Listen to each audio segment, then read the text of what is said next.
at exactly 0:17 hours. The Combat Information Center aboard the USS Valiant lit up with a sonar pattern no one expected. 3 separate underwater contacts, all closing fast from different bearings. Each signal was deliberate. Each was silent enough to evade earlier detection. In minutes, the carrier strike group would find itself in the middle of a silent ambush, a coordinated maneuver not seen since the Cold War. The stakes weren't just the lives aboard these ships, but the stability of the entire North Atlantic theater. Welcome to Naval Edge. Strategy, firepower, history. The deep sea holds no secrets here. It was early spring in the North Atlantic, gray skies, biting wind, and seas rolling at 4 meters. The USS Valiant, a Nimitz-class nuclear-powered aircraft carrier, cut through the chop at 20 knots. She was the centerpiece of Carrier Strike Group 11, flanked by 2 Ticonderoga-class cruisers, USS Lake Champlain and USS Shiloh, and 3 Arleigh Burke-class destroyers, USS Forrest Sherman, USS McFall, and USS Bulkley. Above, MH-60R Seahawk helicopters conducted lazy patrol patterns, their dipping sonar arrays ready to drop into the cold, dark water at a moment's notice. The mission was publicly simple: participate in NATO's Northern Shield Readiness exercise, a demonstration of maritime unity and capability. But beneath the official statement lay a secondary purpose: to test the carrier group's anti-submarine warfare ASW readiness in the GIUK gap, the narrow choke point formed by Greenland, Iceland, and the United Kingdom. This corridor has long been the playground of submarine hunters and hunted alike. During the Cold War, Soviet subs raced through this passage to reach the open Atlantic. For NATO, it's a wall to be guarded. For Russia's Northern Fleet, it's the doorway to striking distance of America's eastern seaboard. At 0410 hours, sonar operators aboard USS Forrest Sherman picked up a faint low-frequency signature. It was logged as possible biologic Navy shorthand for a whale or other large marine animal. But then, a second contact emerged. And 4 minutes later, something about their movement didn't match nature. Each contact traveled at a steady 12 knots, holding precise courses in a wide triangular pattern. The distances between them, nearly 30 nautical miles, suggested deliberate coordination. In the dim light of the Combat Information Center, Petty Officer Jacob Martinez glanced at his display. "Sir, these aren't whales," he muttered to his watch officer. The room grew quieter. At the same time, intelligence analysts in the carrier's secure communications room reviewed intercepts from a Norwegian monitoring station. Short encrypted bursts had been transmitted hours earlier to an unidentified receiver somewhere in the North Atlantic. The frequency and modulation matched Russian Navy patterns. The implication was clear: they were being watched and tested. At 0445 hours, confirmation came through the secure COMNET. All 3 contacts were Russian submarines. 2 were Yasen-class nuclear-powered attack subs, the pride of the Russian Northern Fleet.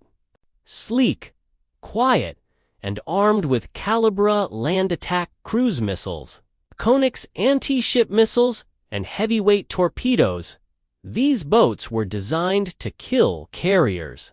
Key Thayer.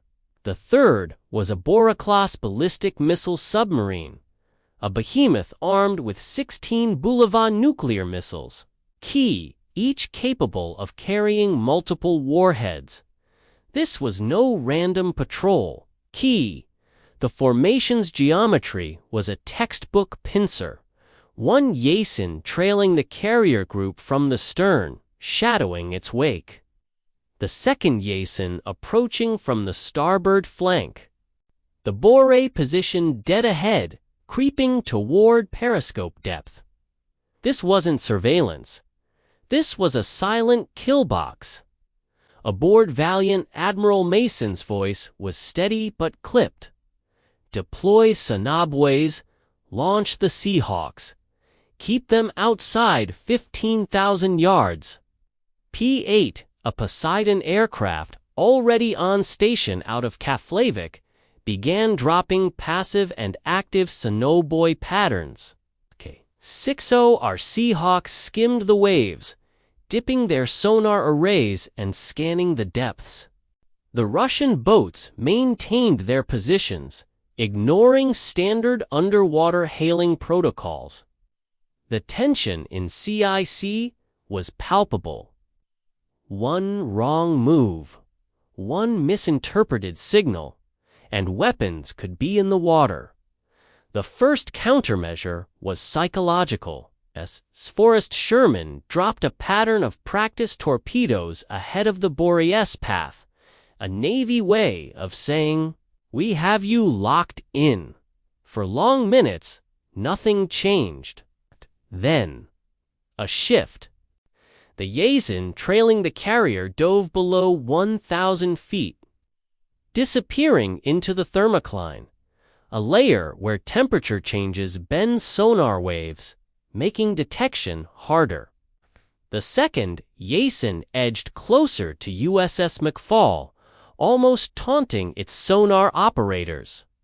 On Valiant's bridge, Captain Ross weighed options. Opening fire would be an act of war. Doing nothing invited risk. He settled on escalation without engagement.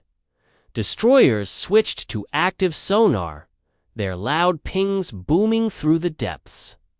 Seahawks began hover hunts, holding position to drop torpedoes at a moment's notice. The carrier itself adjusted course to narrow its sonar profile and increase distance from the Bore, through the dim red light of CIC. A petty officer's voice broke the silence. Contact bearing 045. Increasing speed, the Bore was moving. What made this encounter so tense was the near parity in undersea technology. The Yason class, known to NATO as the Severodvinsk class, is arguably the quietest submarine Russia has ever built.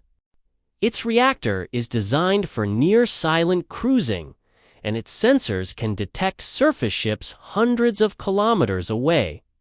The Bore, while larger and noisier, carries the most destructive weapons in Russia's arsenal: ballistic missiles capable of flattening cities. The U.S. strike group's defense relied on layered anti-submarine warfare, long-range P-8 Poseidons providing aerial sonar mapping, mid-range, destroyers with towed arrays tracking multiple targets, close-in, MH-60Rs with torpedoes for rapid engagement. The Russian tactic here wasn't to sink the carrier, at least not today. It was about signaling capability, undermining NATO confidence, and reminding Washington that in a real war, no U.S. carrier could operate near Europe without being hunted. For nearly 4 tense hours, the undersea standoff continued. The Russian boats adjusted depth, shifted positions, and occasionally increased speed, but never crossed inside the U.S. Navy's declared no-go perimeter. Then, almost as suddenly as they had appeared, they were gone. The Boré descended and turned north toward the Barents Sea. The Jasons split, one east into the Norwegian Sea, the other west into the deep Atlantic. No shots fired, no collisions, just an unmistakable message. We can find you. Official Navy statements called the event routine, but privately, senior officers admitted it was the closest a Russian nuclear-armed submarine had come to a U.S. carrier group in more than a decade, had the order to fire been given. This confrontation could have escalated into the largest naval battle since World War II. A coordinated Russian strike could have crippled the carrier, destroyed escorts, and caused massive loss of life. NATO's response would almost certainly have involved strikes on Russian bases in the Kola Peninsula, an act that could lead to open war across Europe and potentially a nuclear exchange. This time, restraint won. But the lesson was sobering. In modern naval warfare, the distance between a tense patrol and a global catastrophe can be measured in meters and seconds. What would you have done?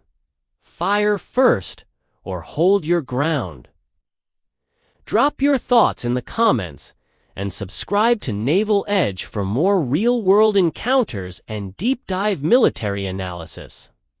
Until next time, keep your eyes on the horizon, okay? And your sonar in the water.